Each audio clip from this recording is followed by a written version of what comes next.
Mari saudara kita mempersiapkan diri untuk masuk ke dalam pemberitaan firman Tuhan. Karena itu kita akan menyanyikan pujian dari KPPK nomor 61. Kita menyanyikan ketiga baitnya, Maha Kasih yang Adil.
Mari kita mendengarkan pemberitaan firman Tuhan yang disampaikan oleh Pendeta Yanto. Silakan Pak.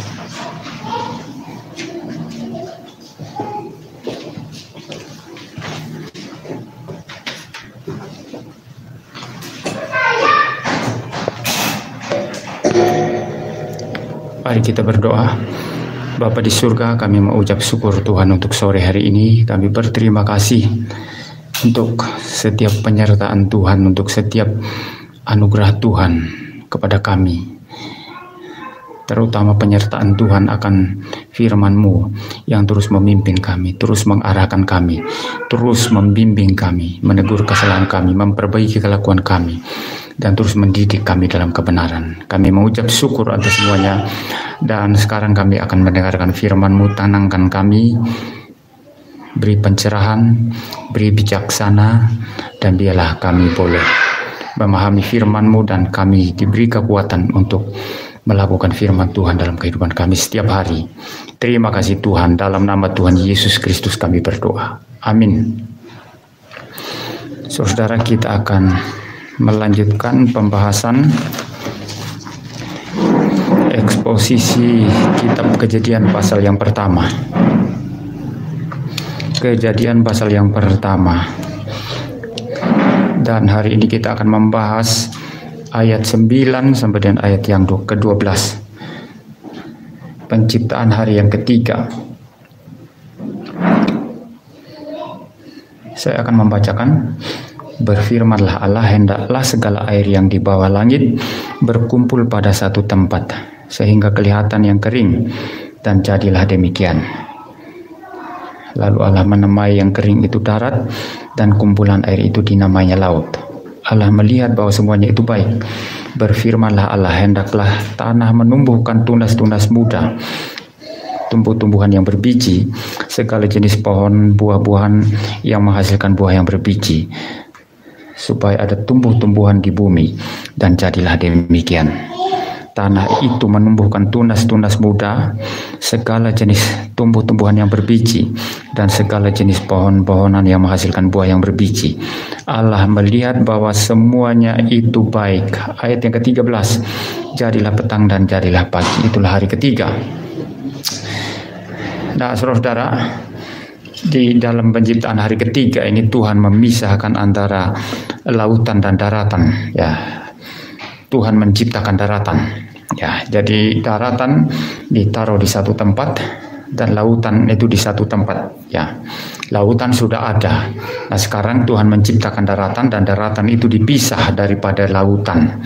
Dan kelihatannya menurut ayat ini, kalau kita membaca di dalam ayat yang ke-9, hendaklah segala air di bawah langit berkumpul pada satu tempat, sehingga kelihatan yang kering. Air berkumpul pada satu tempat sehingga kelihatan yang kering. Kelihatannya itu merujuk kepada satu fakta bahwa air itu memang dikumpulkan pada satu tempat tertentu, dan daratan disisihkan pada satu tempat tertentu, sehingga kita bisa menyimpulkan bahwa hanya ada satu lautan dan hanya ada satu daratan. Ya, hanya ada satu lautan dan hanya ada satu daratan atau satu benua, saudara. Di sini tidak dikatakan Tuhan menciptakan pulau-pulau atau daratan-daratan. Tapi di situ dikatakan hendaklah segala air berkumpul di bawah langit. Hendaklah segala air yang di bawah langit berkumpul pada satu tempat. Ya. Let the waters under the heavens be gathered together into one place, saudara. And let the dry land appear. Jadi air dikumpul pada satu tempat, lalu muncullah tanah yang kering. Tuhan tenangkan anak-anak itu. Tuhan memunculkan tanah yang kering. Ya. Tuhan memunculkan tanah yang kering, sehingga tanah kering pada satu tempat, lautan pada satu tempat. Jadi tentu berbeda dengan keadaan yang sekarang, ya, di mana ada beberapa benua dan ada banyak pulau. Tapi di sini dikatakan hanya ada satu lautan pada satu tempat dan satu daratan. Ya, seperti itu, saudara. Nah, saya perlu menjelaskan sekarang, saudara, kalau begitu pulau-pulau yang banyak ini dari mana? Lalu ada banyak benua, walaupun lautan itu sambung menyambung satu dengan yang lainnya, tapi ada banyak benua, ya. Ada banyak samudra atau banyak lautan, ya. Mungkin yang paling besar ya samudra Pasifik dan Atlantik, ya. Samudra Pasifik dan Atlantik, ya, saudara. Masih ada lautan-lautan yang lainnya. Jadi bagaimana mungkin muncul pulau-pulau dan bagaimana mungkin lautan itu menjadi banyak, ya. Kemudian juga ada selat-selat, ya, yang ada di antara pulau-pulau dan lain sebagainya, saudara. Nah, saya sudah membahas dalam minggu-minggu yang lalu bahwa air menutupi seluruh bumi, dan minggu lalu saya membahas bahwa Tuhan menciptakan cakrawala, ruang di antara air, dan itu saya sudah jelaskan minggu lalu, tidak perlu saya ulang sekarang. Dan pada saat banjir Nuh terjadi, Alkitab berkata Tuhan membuka tingkap-tingkap di langit, hujan turun. Jadi air yang ada di atas cakrawala yang berupa semacam kabut tebal itu semua dicurahkan ke bawah, yang menjadi hujan, ya. Turunlah hujan deras sehingga, saudara, bumi ditutupi oleh air lagi, sama seperti keadaan semula, ya. Tuhan, Alkitab juga berkata bukan saja air dari atas yang diturunkan oleh Tuhan, tetapi juga mata-mata air dibuka, katanya. Jadi mata-mata air memancar keluar semua dan akhirnya menutupi seluruh daratan yang tadi dicipta oleh Tuhan, dipisahkan dari lautan dan menjadi daratan tersendiri, saudara. Dan dengan demikian maka seluruh bumi sekarang ditutupi oleh air bah. Seluruh bumi, bukan hanya di daerah Mesopotamia atau daerah Timur Tengah, tidak.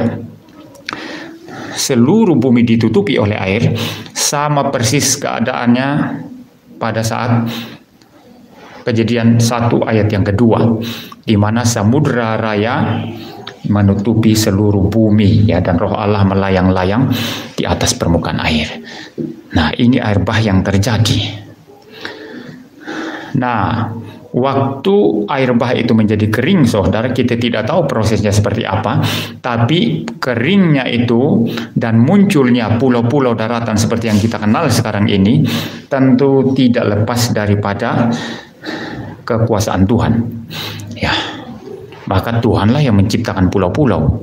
Di Kejadian pasal 1 penciptaan hari ketiga ini dikatakan Tuhan memisahkan daratan dan lautan. Tuhan menciptakan daratan. Maka nanti pun setelah air bah Nuh surut, maka Tuhan menciptakan daratan-daratan. Saudara, benua-benua seperti, paling tidak seperti yang kita kenal saat ini, saudara. Ya, seperti itu. Nah, bagaimana caranya seperti itu, ya? Ya, pertama, kita tidak tahu bagaimana Tuhan bekerja dengan kemahakuasaannya, dengan misteri ilahinya, ya. Tetapi paling tidak ada hal yang bisa dijelaskan secara rasional yang bisa kita pahami, saudara. Dan saya kembali merujuk kepada Henry M. Morris, ya, seorang ilmuwan sekaligus juga penafsir kitab Kejadian,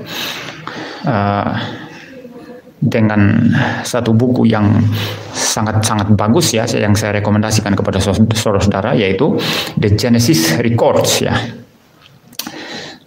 Nah, menurut Henry M. Morris, pada saat air yang ada di atas, ya, yang berupa lapisan kabut, ya, tebal itu, saudara, belum turun ke bawah, dia menjadi semacam pelindung bumi dari matahari, dari panas matahari, sehingga panas matahari itu terdistribusi ke seluruh bumi dengan begitu baik, didistribusikan dengan begitu baik, dengan begitu merata, sehingga seluruh bumi menjadi sejuk, tidak ada bagian yang terlalu panas dan tidak ada bagian yang terlalu dingin, ya, seperti kita sekarang.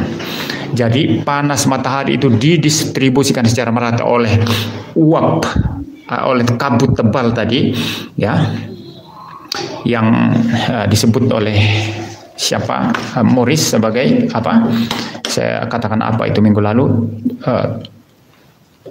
thermal vapor blankets, ya, saudara, melingkupi seluruh bumi di atas cakrawala sana. Dan antara air di bawah dan air di atas itulah cakrawala yang Tuhan ciptakan hari kedua. Nah, maka panas matahari itu bumi itu terlindungi dari panas matahari yang terik, sekaligus panas matahari itu didistribusikan secara merata ke seluruh bumi, sehingga bumi menjadi hunian yang sangat-sangat nyaman, yang sangat-sangat sejuk dan sangat-sangat indah, saudara. Dan ini juga sebabnya secara natural, ya, nanti ada aspek supranaturalnya. Secara natural kita bisa menjelaskan mengapa umur manusia panjang-panjang. Karena bumi adalah tempat hunian yang begitu nyaman dan begitu baik. Umur mereka ratusan tahun, ya.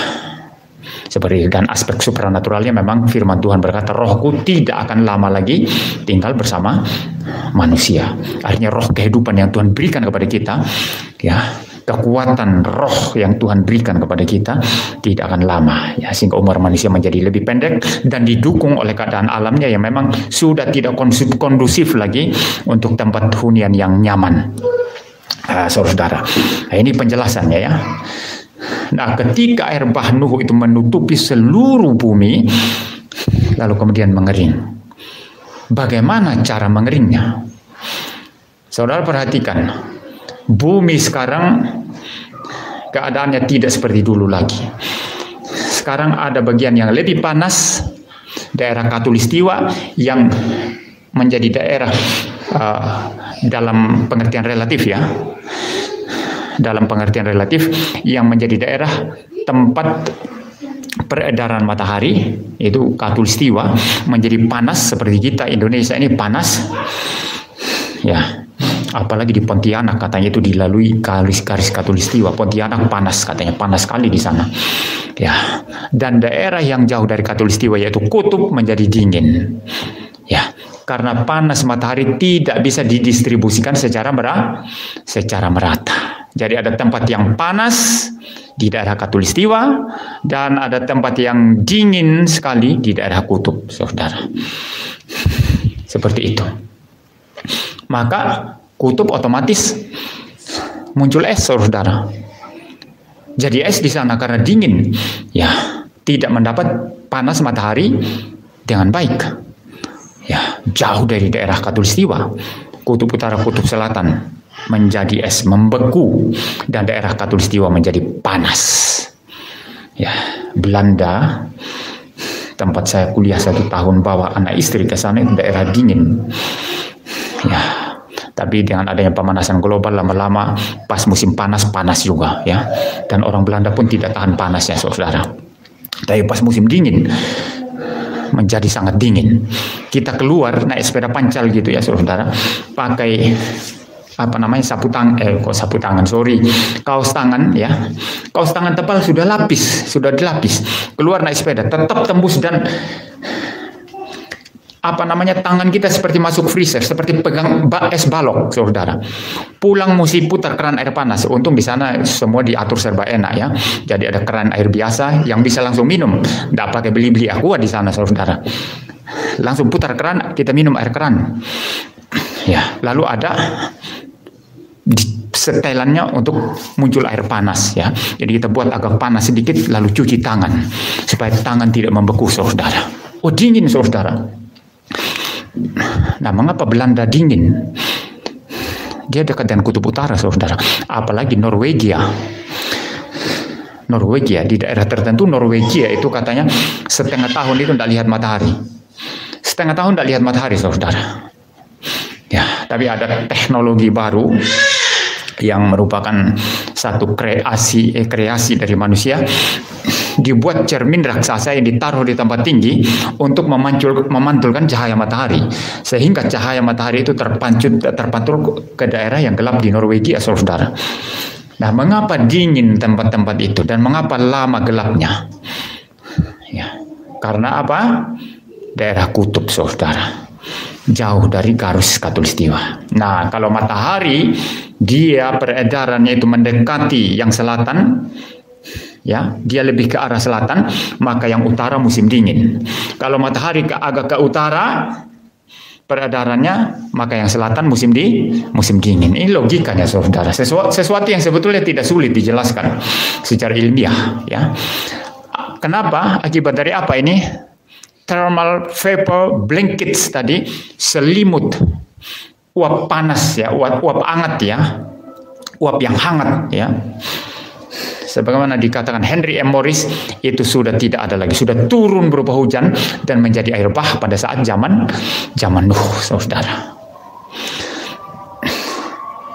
Nah, ini cara pertama, cara kerja Tuhan untuk mengantisipasi jumlah air yang begitu besar. Ya, kalau pada penciptaan hari kedua, sebagian air disingkap ke atas, ya, jelas, ya. Jadi jumlah air, volume air di atas bumi itu mengurang, sehingga memudahkan untuk menciptakan daratan. Seperti bagaimana yang dibahas dalam penciptaan hari ketiga ini, saudara. Seperti itu. Nah, pada saat banjir Nuh, bagaimana cara Tuhan mengurangi volume air? Pertama, secara alamiah, dengan adanya panas matahari di Katulistiwa, muncul kutub, dan air yang berkumpul di kutub itu membeku. Ini cara pertama Tuhan mengatasi volume air yang banyak di bumi. Jelas, ya? Munculnya kutub utara dan kutub selatan yang membentuk es raksasa, itu cara Tuhan mengakal air, sehingga volume air bisa dikurangi di atas bumi. Itu cara pertama. Cara kedua, dengan memunculkan pulau-pulau. Saya kira itu dengan kemahakuasaan Tuhan, ya. Kita tidak tahu bagaimana Tuhan bekerja. Pulau-pulau muncul daratan itu menjadi yang tinggi. Lalu, saudara, muncul samudera-samudera yang dalam. Jadi bentuk bumi sebelum air bah Nuh dan sesudah air bah itu menjadi berubah. Pada saat sesudah air bah, ada muncul banyak lautan-lautan yang dalam di mana air masuk ke dalam situ dan ada bagian bumi yang menjorok ke atas menjadi pulau-pulau dan benua-benua, saudara. Nah, cara kedua Tuhan, ya, cara Tuhan yang kedua dalam mengakali, ya, dalam mengakal, ya. Ini istilah Jawa yang mengakal, ya. Istilahnya apa, dalam memberikan solusi bagi volume air yang banyak adalah menciptakan samudra-samudra atau lautan-lautan yang dalam sehingga air masuk ke sana dan kemudian memunculkan daratan. Otomatis kalau ada samudra yang dalam, tanahnya berkurang, ya. Lah tanahnya itu kemana? Itulah yang jadi daratan. Sangat logis Tuhan bekerja, saudara. Terlalu rasional Tuhan bekerja. Saya ulang, ya. Ketika Tuhan memunculkan samudra yang dalam untuk air bisa masuk ke dalam, ya, sebagian yang pertama tadi sudah membeku di kutub, ya, tapi masih banyak air. Bagaimana caranya? Tuhan ciptakan samudra yang dalam. Ada samudra dalam, berarti tanah di daerah samudra itu menjadi menjorok ke dalam dan berkurang. Itulah yang muncul nanti jadi daratan. Seperti itu, saudara. Dan kalau saudara memperhatikan, mana lebih luas, lautan atau daratan? Ada yang tahu? Lautan atau daratan? Lautan lebih luas, jauh lebih luas daripada daratan. Tapi air tidak menutupi seluruh daratan karena apa? Sebagian masuk ke dalam samudra yang dalam itu. Ini cara Tuhan mengatasi volume air yang banyak di bumi. Maka itu rahasia mengapa muncul pulau-pulau, saudara. Jadi ada dua, ya. Pertama, muncul kutub utara, kutub selatan secara alamiah karena panas matahari tidak merata lagi, ya. Suhu di bumi tidak merata lagi. Cara kedua adalah apa? Memunculkan lautan yang dalam untuk di mana air mengisi samudra yang dalam itu dan muncullah daratan-daratan. Dan daratan jelas lebih kecil, ya, saudara. Seperti itu. Nah, jelas lebih kecil, saudara, karena volume air terlalu banyak, ya. Terlalu banyak. Kalau pada penciptaan hari kedua, Tuhan kan singkapkan ke atas sebagian, kan, sehingga lebih kecil dan memudahkan menciptakan daratan. Tapi setelah banjir Nuh, air tidak disingkap ke atas lagi oleh Tuhan. Tuhan tidak cipta cakrawala lagi, cakrawala kedua. Kita langsung lihat ke angkasa, tidak ada lagi sesuatu kabut tebal di atas yang melingkupi seluruh bumi. Tidak ada lagi, saudara. Maka caranya, dua cara tadi itu. Kutub utara, kutub selatan. Air membeku di sana sebagian yang masuk ke samudera yang dalam. Ya, di mana dengan adanya samudera yang dalam, daratan bisa dimungkinkan untuk muncul. Saudara. Jadi, penjelasan Alkitab tentang banjir Nuh bahwa seluruh bumi itu ditutupi oleh air, bukan sesuatu yang ngarang, bukan sesuatu yang tidak logis, ya, atau tidak rasional. Kecuali kalau saudara percaya sains yang melawan Alkitab, sains yang tidak beres, ya silakan saudara percaya itu, ya. Tapi saya lebih percaya kepada Alkitab. Apapun yang dikatakan Alkitab ini pasti benar. Dan setiap ilmuwan, setiap saintis yang mempunyai penemuan-penemuan yang tidak bertentangan dengan Alkitab, mereka adalah saintis yang sejati. Ya, saudara, ya. Seperti itu penjelasan. Mari kita masuk yang bagian kedua sekarang. Mengenai tumbuh-tumbuhan. Mungkin saya minta guru Injilian bisa membaca Alkitab.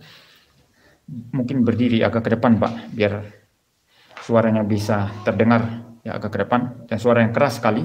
Kejadian 1 ayat 11 dan 12. Kejadian 1 ayat 11 sampai 12. Berfirmanlah Allah, hendaklah tanah menumbuhkan tunas-tunas muda, tumbuh-tumbuhan yang berbiji, segala jenis buah-buahan yang menghasilkan buah yang berbiji, supaya ada tumbuh-tumbuhan di bumi. Dan jadilah demikian. Tanah itu menumbuhkan tunas-tunas muda, segala jenis tumbuh-tumbuhan yang berbiji, dan segala jenis pohon-pohonan yang menghasilkan buah yang berbiji.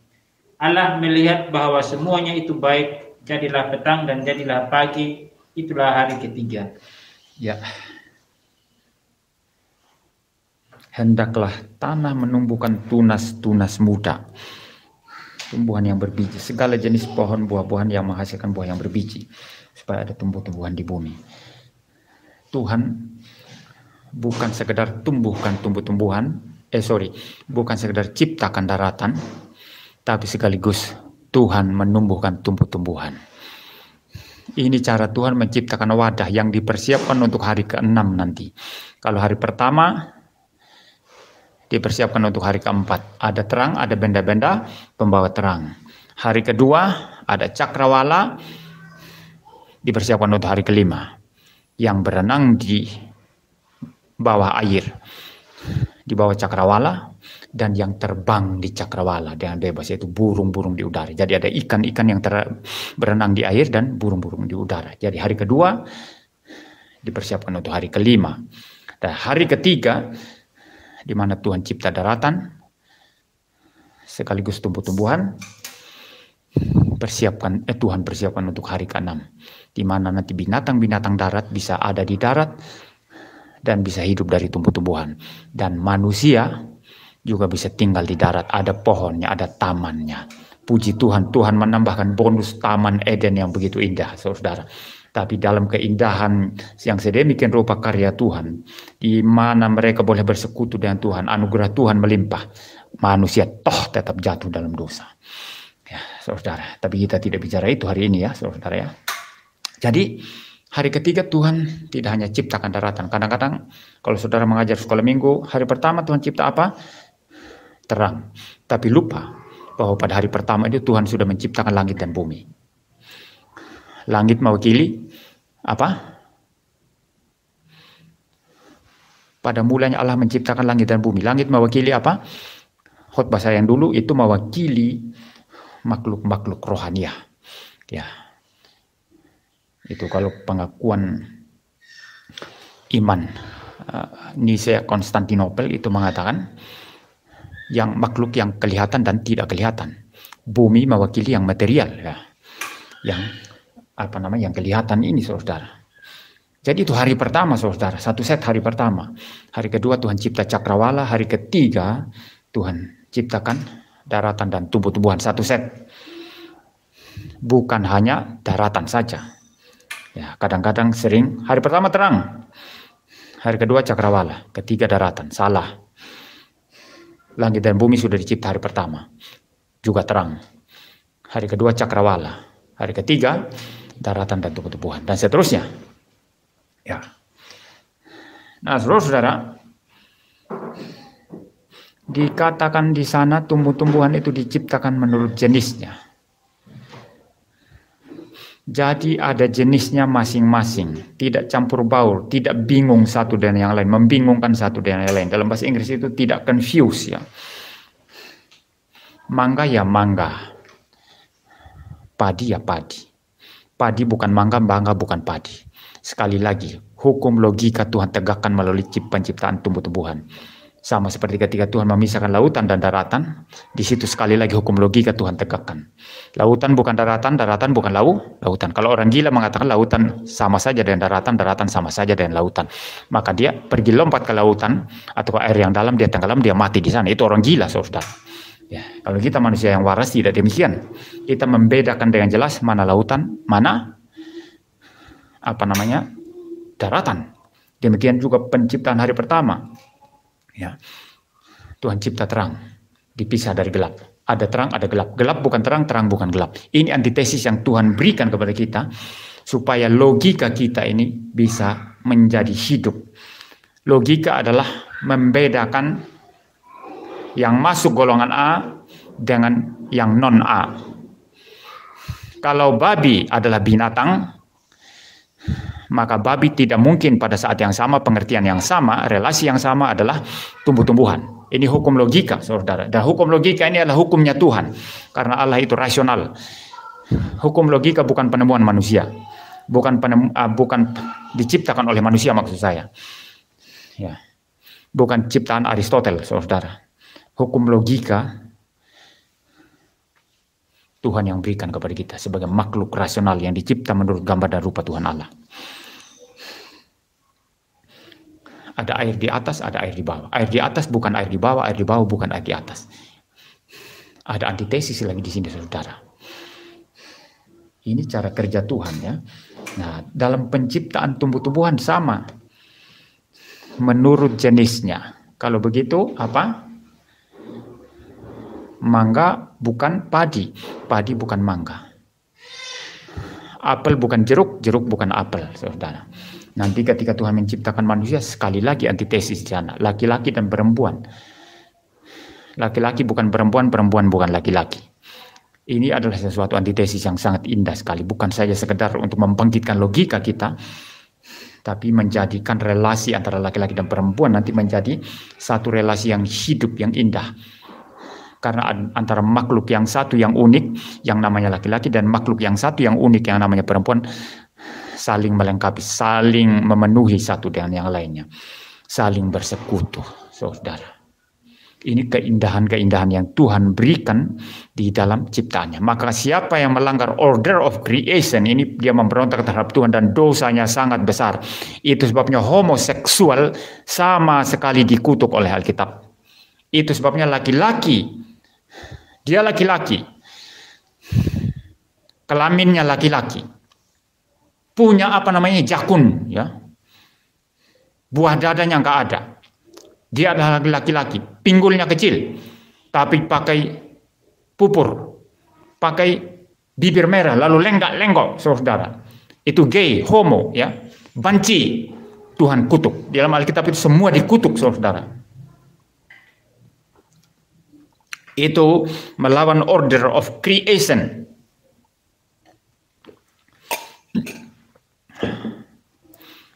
Melawan order penciptaan Tuhan. Tuhan tidak mencipta sesuatu yang confused begitu. Hei, kan cantik sekali kan? Mbak.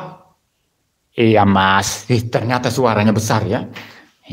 Iya mas katanya. Mau kemana mas? Suruh saya kalau dengar laki-laki ngomong kok kayak perempuan ya. Mau kemana mas? Gitu ya. Waduh, saudara. Ini pemberontakan terhadap Tuhan. Pemberontakan terhadap Tuhan, saudara. Maka segala sesuatu yang confused, yang mengacau balaukan order of creation yang jelas, yang Tuhan tetapkan pada saat penciptaan, itulah dosa, itulah pemberontakan terhadap Tuhan. Itu dosa Hawa, saudara. Mencampur adukan suara Tuhan yang dia dengar melalui Adam dengan suara setan. Dia bingung dengan suara setan. Tidak clear suara Tuhan di dalam pikirannya. Kalau suara Tuhan clear, dia bilang, setan, firman Tuhan tidak begitu. Kamu bohong. Ya. Jangan ganggu saya. Tuhan berkata, semua pohon dalam taman ini boleh kami makan. Hanya satu yang nggak boleh. Buah tentang pengetahuan yang baik dan yang jahat. Kau tipu saja. Kau bilang semua nggak boleh dimakan. Bohong kamu setan. Tapi dia confused. Yang mana firman Tuhan dan mana firman setan. Banyak orang Kristen sekarang kacau balau. Confused, menjadi tidak bijak, menjadi bodoh luar biasa. Mengapa demikian, saudara? Karena mereka mencampur adukan suara firman Tuhan dan suara setan. Suara setan dianggap suara Roh Kudus. Ya. Lalu mereka joget-joget, telanjang-telanjang. Ya. Itu ada itu, saudara. Menganggap itu pekerjaan Roh Kudus, lalu telanjang-telanjang. Ada yang tertawa berjam-jam. Di lantai. Itu suara setan. Tapi dicampur aduk dengan suara Tuhan. Padahal suara Tuhan sudah jelas tertulis dalam Alkitab. Tinggal engkau belajar, memahami prinsipnya, memahami tuntunan, memahami kehendak Tuhan, memahami kebenarannya. Saudara akan bebas dari segala tipuan setan yang mencoba mengconfuse, mencampur adukan suara setan dan suara Tuhan. Ini pelajaran penting dari karya penciptaan Tuhan. Tuhan ciptakan menurut jenisnya masing-masing indah sekali, nggak campur aduk. Bagaimana kalau Tuhan cipta mangga adalah tomat, tomat adalah mangga, kacau balau semua. Laki-laki ada perempuan, perempuan adalah laki-laki. Maka otak logika kita menjadi kacau. Saya tidak tahu guru Injilian ini perempuan atau laki-laki, betul tidak? Saudara tidak tahu saya laki-laki atau perempuan. Nanti laki-laki lihat, oh pendeta Yanto ini cantik sekali ya, oh cantik ya. Ini kacau. Ini hanya orang gila, saudara. Kalau tidak orang gila, orang berdosa, itu orang berdosa yang memang sudah sangat rusak dalam dosa. Yang tidak bisa membedakan perempuan dan laki-laki. Pokoknya sami mawon. Pokoknya nafsu seksualnya bisa dipuaskan, saudara. Itu orang berdosa. Tapi cara kerja Tuhan tidak demikian. Cara kerja Tuhan tertib. Menurut jenisnya masing-masing. Hanya dalam Alkitab saudara menemukan ketertiban, keindahan semacam ini. Dalam order of creation-nya Tuhan Allah. Ya, seperti itu. Di tempat-tempat lain saudara tidak menemukan hal yang semacam itu. Ya. Jadi saudara, sekali lagi saya katakan bahwa Tuhan mencipta tanaman-tanaman itu menurut jenisnya masing-masing.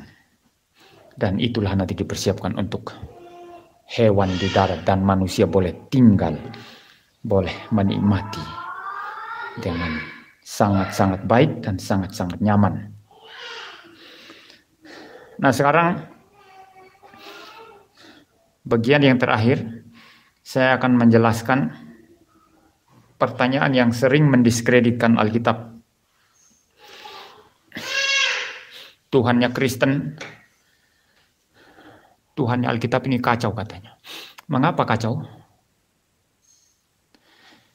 Masa tumbuh-tumbuhan dicipta lebih dahulu dari matahari?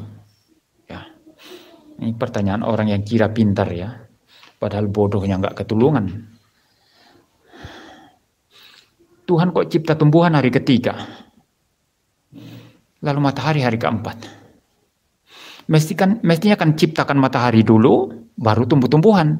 Itu yang benar. Sehingga tumbuh-tumbuhan yang dicipta kemudian bisa berfotosintetis. Dia bisa hidup dari cahaya matahari. Sekarang tumbuhan dicipta matahari hari keempat. Bagaimana di fotosintetis? Ini pertanyaan bodoh yang tidak meneliti Alkitab, saudara. Seperti ditanyakan oleh seseorang di kolom komentar YouTube video-video yang dulu tentang penciptaan ini, saudara. Ya. Mengapa pertanyaan ini adalah pertanyaan yang bodoh, saudara? Ada 3 alasan, saudara. Sekarang kalau Tuhan bolak-balik seperti itu, cipta tumbuhan matahari hari keempat. Seandainya tumbuhan itu hanya fotosintetis pakai matahari, cahaya matahari. Hanya itu cara satu-satunya. Apakah tidak mungkin bagi Tuhan untuk menopang tumbuh-tumbuhan itu tanpa matahari? Hanya 1 kali 24 jam. Loh, 1 kali 24 jam loh. Ya. Sejak penciptaannya. Besok sudah ada matahari. Bisa tidak? Tuhan dalam kemahakuasaannya mana tidak bisa menopang. Terlalu bisa, saudara. Yang kedua, alasan kedua sekarang. Mengapa saya katakan bodoh? Saudara pernah lihat hujan 3 hari berturut-turut tidak ada matahari? Pernah ya? Atau paling tidak 2 hari berturut-turut tidak ada matahari? Pernah lihat? Bahkan ada tempat yang seminggu tidak ada matahari. Ya. Sekarang di Norwegia, yang bermalam-malam tidak ada matahari, apa langsung mati? 1 malam begitu langsung mati tanaman. Karena tidak ada matahari. Kan konyol, saudara. Konyol sekali. Kita melihat hujan deras 2 hari 2 malam. Tanaman tetap hidup, tetap hijau. Tidak langsung mati. Jadi kalau tumbuhan yang Tuhan cipta hari ketiga tidak fotosintetis hanya 1 kali 24 jam. Karena matahari masih diciptakan besok, bukan hari ketiga. Apakah tumbuh-tumbuhan langsung mati? Tidak, hanya orang bodoh yang mengatakan langsung mati. Ya. Jadi sangat-sangat bermasalah tidak? Apakah sangat-sangat masalah bagi Tuhan menciptakan tumbuhan di hari ketiga dan matahari hari keempat? Sama sekali bukan problem. Sama sekali bukan problem, ya. Alasan ketiga, mengapa bodoh? Kalau baca teliti Alkitab, terang sudah dicipta hari pertama. Dan menurut definisi orang ilmiah sains, terang itu berasal dari mana? Terang itu berasal dari mana? Katanya dari photons yang berinteraksi dengan electromagnetic fields, medan elektromagnetik. Saudara, itu bertemu, berinteraksi, muncul cahaya, muncul terang. Kalau terang sudah dicipta oleh Tuhan hari pertama, apakah sulit bagi tumbuh-tumbuhan yang Tuhan cipta pada hari ketiga berfotosintetis dengan terang yang Tuhan cipta pada hari pertama? Matahari hanya pembawa terang, saudara. Bukan terang itu sendiri yang Tuhan cipta hari pertama. Terang Tuhan cipta hari pertama. Matahari, bulan, dan bintang-bintang yang dicipta pada hari keempat itu adalah light bearers, pembawa terang. Bahkan bulan itu sendiri hanya memantulkan cahaya matahari, saudara. Tidak punya terang itu sendiri. Jadi pembawa terang, saudara. Terang sudah dicipta hari pertama. Lah logis kalau tumbuh-tumbuhan itu berfotosintetis pada hari ketiga pakai terang yang Tuhan cipta pada hari pertama. Terang yang menghadap, bumi yang menghadap terang itu adalah apa? Bumi yang menghadap terang itu apa? Siang. Yang membelakangi terang itu malam. Itu saya menerangkan pada hari pertama. Maka logis ketika Alkitab berkata, jadilah petang dan jadilah pagi. Memang ada siang, ada malam. Hari pertama sudah ada itu. 1 kali 24 jam sudah ada pada hari pertama. Saudara menolak ini, silakan kalau saudara mau menjadi irasional. Ya. Clear ya, jelas saudara ya.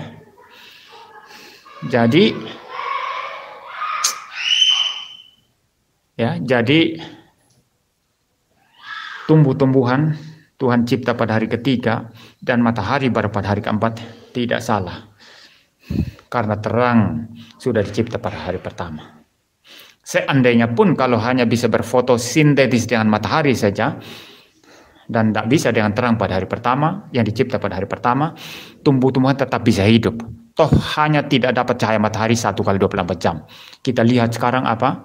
Hujan bermalam-malam, tidak ada matahari, tumbuhan tetap hidup kok. Nggak langsung mati, saudara. Apakah lagi hanya 1 kali 24 jam? Lebih jauh lagi. Kalau ditopang oleh kemahakuasaan Tuhan, masakan tidak bisa. Hanya sekedar menopang tumbuhan 1 kali 24 jam tidak kena cahaya matahari. Sedangkan Tuhan sendiri bisa mencipta secara creatio ex nihilo, ya, menciptakan dari tidak ada menjadi ada. Create out of nothing, saudara. Jadi saudara, bela kita yang mencintai Tuhan, yang mencintai firman Tuhan, kembali kepada kesaksian Alkitab. Kita mengajarkan kesaksian Alkitab. Jangan tertipu oleh sains-sains yang tidak bertanggung jawab, yang melawan Alkitab, melawan Tuhan, menentang Tuhan, ya, tapi menjadi irasional dan bahkan tidak bisa dipertanggungjawabkan secara rasional. Ya, dan dengan demikian kekaguman kita terhadap Tuhan semakin dalam, semakin